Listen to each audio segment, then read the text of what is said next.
Hello.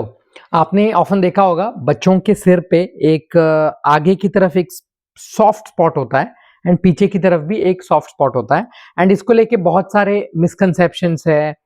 कोई-कोई लोग over protective हो जाते हैं, कोई-कोई लोग ये कहते हैं कि नहीं, नहीं, बिल्कुल हाथ पे सर ही नहीं लगाना है, ऐसा नहीं है।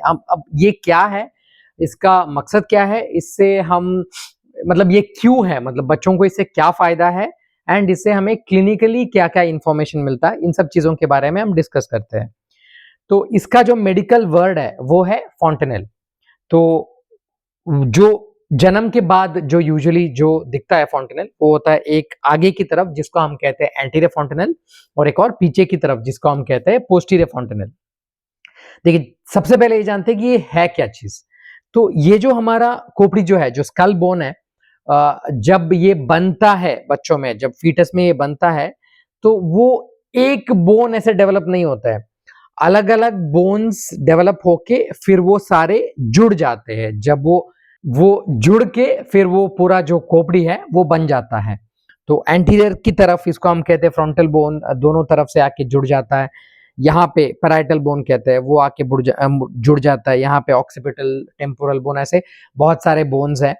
तो जहाँ पे ये जुड़ता है ना, ये जो फ्रंटल बोन और यहाँ पे जो ये पैराइटल बोन ये सब जुड़ता है, तो वहाँ पे वो पूरी तरह से अटैच नहीं होता है। जब बच्चा या बच्ची पैदा होता है, तो वो पूरी तरह से अटैच नहीं होता है। वहाँ पे एक आगे की तरफ एक डायमंड शेप्ड स्पेस होता है, जो अच्छे से कवर्ड है, बोन से नहीं, एक मेम्ब्रेन से कवर्ड होता है। अब इसका मकसद क्या है? एंड उससे पहले सिमिलरली पीछे की तरफ भी एक ट्रायंगुलर शेप्ड एक वो स्पेस होता है जिसको हम कहते हैं पोस्टीरियर फॉन्टेनल। अब ये समझते हैं कि ये क्यों है, इसका मकसद क्या है?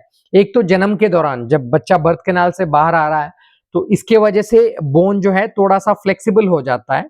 वहाँ पे एक्स्ट्रा जगह रहेगी और विदाउट एनी इंजरी बच्चा बाहर आ पाएगा। That is the most important thing. उसके बाद जैसे कि हम सबको पता है, वो ग्रोइंग ब्रेन है, जैसे-जैसे वो ग्रो होगा, साइज़ भी बढ़ेगा, तो ऑब्वियसली अगर सब कुछ फ्यूज्ड स्ट्रक्चर होगा, तो फिर ऑब्वियसली साइज़ इंक्रीज़ होने का तो चांस ही नहीं बचेगा ना। तो अगर वो फ्यूज़ अच्छे से नहीं हुआ है, तभी जाके स्कल बोन जो है थोड़ा-सा एक्सपैंड हो सकता है एंड जो ग्रोइंग ब्रेन है, उसके लिए वहाँ पे जगह मिल सकता है। तो इसीलिए उसका जो इम्पोर्टेंट रोल ये है कि बच्चों का ग्रोइंग ब्रेन को वो अकोमोडेट कर पाए।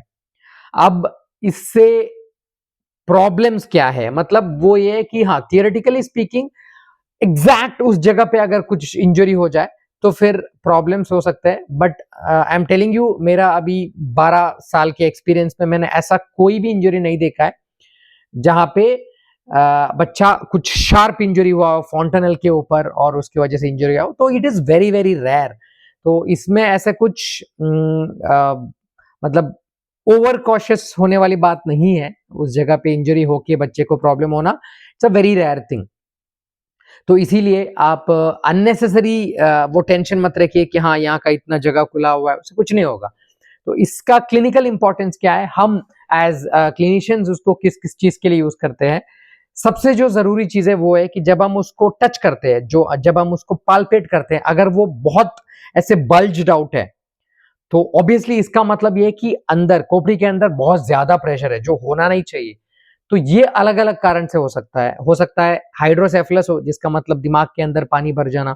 हो सकता है वहाँ पे कोई ट्यूमर हो या कुछ और प्रॉब्लम हो। तो ये जो फॉन्टेनल पे जब हम हाथ लगाते हैं, अगर वो बहुत बल्जिंग है, तो वो हमें एक इनडायरेक्ट साइन दे देता है कि अंदर कुछ गड़बड़ है। तो ऑब्वियसली नेक्स्ट स्टेप तो हम स्कैन करके देखेंगे कि क्या प्रॉब्लम है, बट वो एक हो गया। बाकी अगर बहुत संकन है, अगर मतलब अंदर की तरफ है, तो वो एक इंडिकेटर है कि डिहाइड्रेटेड है बच्चा या फिर ग्रोथ ठीक से नहीं हो रहा है। एंड ये जो पीछे वाला जो फॉन्टेनल है, वो यूजुअली 2-3 महीने तक क्लोज हो जाता है एंड जो आगे वाला जो फॉन्टेनल है और द एंटीरियर फॉन्टेनल है, 12 टू 18 मंथ्स में क्लोज हो जाता है। तो अगर ये प्रीमेच्योरली क्लोज हो जाए, तो वो भी दिक्कत है, और अगर ये टाइमली क्लोज ना हो, वो भी दिक्कत है। अब बड़ा लिस्ट है, किस केसेस में वो प्रीमेच्योरली क्लोज होता है, किस केसेस में वो लेट क्लोज होता है। तो इसके बारे में आप ज्यादा परेशान मत होइए, क्योंकि आप फिर अननेसेसरली टेंशन लोगे कि हाँ नहीं, 18 एंड हाफ मंथ हो गया अभी भी क्लोज नहीं हुआ, नहीं। तो ये जो भी आपका जो रूटीन विजिट्स है पीडियाट्रिशियंस के साथ, तो वो हमेशा ये देखते ही है। तो इस बात को आप अपने पीडियाट्रिशियन पे छोड़ दीजिए, वो हमेशा फॉन्टेनल क्लोजर को मॉनिटर करते रहेंगे। तो मेरा इस वीडियो बनाने का बस यही मकसद है कि जो ओपन स्पेस है उसके बारे में अननेसेसरी टेंशन रखने की जरूरत नहीं है। एंड ऑब्वियसली जो भी अवॉइडेबल इंजरीज है उसको अवॉइड करना जरूरी है। एंड एक और चीज इसके रिलेटेड हम कह सकते हैं कि कुछ कुछ बिलीव्स है कि बच्चों का जो मुंडन है वो 1 साल के बाद करना है, 1.5 साल के बाद करना है, 2 साल के बाद करना है। तो इसके पीछे का कारण ये हो सकता है, मैं ये नहीं बोल रहा हूं कि जब फॉन्टेनल ओपन है आपको हेयर कट नहीं करना चाहिए, ऐसा कुछ नहीं है, कर सकते हैं। ऑब्वियसली केयरफुली करना है। बट ये जो बिलीफ है कि मुंडन 1 साल के बाद होगा, 1.5 साल के बाद होगा, या जो भी होगा, तो ये पॉसिबल रीजन हो सकता है कि वहां पे फॉन्टेनल है तो भैया थोड़ा सा केयरफुल रहो, उस पर चोट ना लगे। तो ये एक छोटा सा वीडियो है फॉन्टेनल को लेके। आई होप कि आपको पसंद आया होगा। अगर आया हो तो डेफिनेटली इसको लाइक करिए और इस चैनल को सब्सक्राइब करिए ऐसे ही इंफॉर्मेटिव वीडियोस के लिए। Thank you.